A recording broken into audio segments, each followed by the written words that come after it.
Assalamualaikum warahmatullahi wabarakatuh. Halo teman-teman semua, para peternak dan pecinta dunia peternakan dimanapun Anda berada. Jumpa kembali kita hari ini masih dengan tema ayam petelur. Pada kesempatan hari ini kita akan membahas tentang bagaimana merawat DOC ayam petelur. Jadi di peternakan saya, pada kesempatan kali ini saya masih memiliki DOC ayam petelur yang berumur kurang lebih 3 minggu, atau tepatnya 3 minggu kurang 2 hari ya teman-teman semua. Nah, di sini kandang saya sudah cukup padat, dan waktunya untuk memperlebar kandang teman-teman. Jadi melebarkan kandang ini sangat penting sekali. Karena apa? Kalau kita sampai telat melebarkan kandang dan kondisi anak ayam kita itu penuh sesak, maka banyak penyakit yang akan timbul.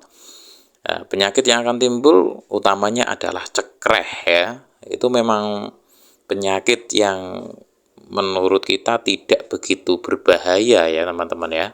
Karena cekreh itu tidak langsung membunuh ayam seketika seperti penyakit AI ya, dan banyak penyakit yang mematikan lainnya. Tapi cekreh itu membuat kita terlena karena ayam akan turun performanya secara perlahan-lahan.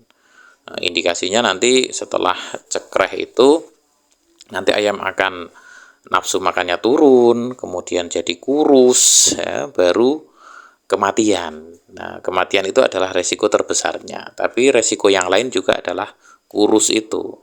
Karena dalam masa pemeliharaan DOC ayam petelur, kita tiap minggunya itu memiliki bobot standar yang harus dikejar oleh masing-masing ayam itu. Kalau bobotnya tidak terkejar bagaimana?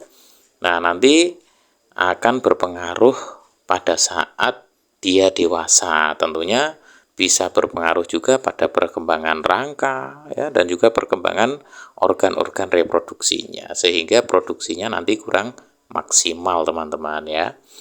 Nah, untuk memperlebar kandang di sini, kita pada kesempatan kali ini akan fokus pada bagaimana mempersiapkan alas kandang. Nah, di tempat saya untuk alas kandang yang saya gunakan karena budidaya saya itu berada di tanah, tidak menggunakan panggung ya teman-teman ya. Jadi saya gunakan sekam padi sebagai media utama alas kandang. Ya, tapi perlakuannya di sini saya menggunakan sebelum menaburkan sekam padi itu, saya taburkan terlebih dahulu dolomit. Nah, di bawahnya saya berikan dolomit, tujuannya untuk apa? Yaitu untuk meminimalisir nanti amoniak yang ada di sekam. Jadi untuk medianya saya gunakan sekam padi, kemudian diberi dolomit. Nah, nanti setelah sekam padi ditabur dan diratakan, itu juga saya menambahkan dolomit lagi teman-teman ya di atas sekam padinya, agar nanti saat sudah digunakan ayam untuk berlari-larian dan membuang kotorannya di situ, jadi paling tidak nanti untuk mengurangi amoniak dari si ayam. Dan dolomit itu biasanya saya taburkan secara berkala, jadi tidak hanya satu kali, tapi saya taburkan beberapa kali sesuai kondisi ya teman-teman ya. Nah, biasanya kapan saya menaburkan dolomit? Itu jika di kandang itu sudah terasa bau ya. Indikasi amoniak itu adalah bau ya teman-teman ya. Jadi kalau sudah berbau, agak sumpek, nah itu saya pasti akan menaburkan dolomit kembali di atas sekam padi tersebut. Nah, tujuannya apa? Karena kalau amoniak menumpuk berlebih, karena ayam tidak bisa memilih pindah ke tempat lain ya, karena kita kandang, lah itu nanti ya musuh utama pemeliharaan DOC yang saya alami yaitu nanti cekreh, kemudian mata berair, itu adalah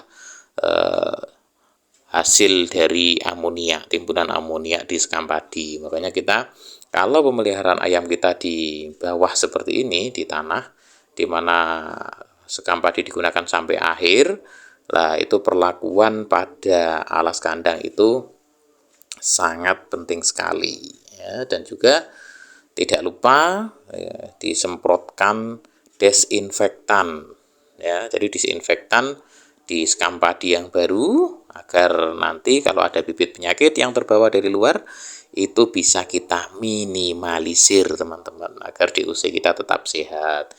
Nah, dan juga desinfektan itu juga kita semprotkan berkala ya. Tuh, jadi itu adalah perawatan DOC di kandang kami teman-teman ya.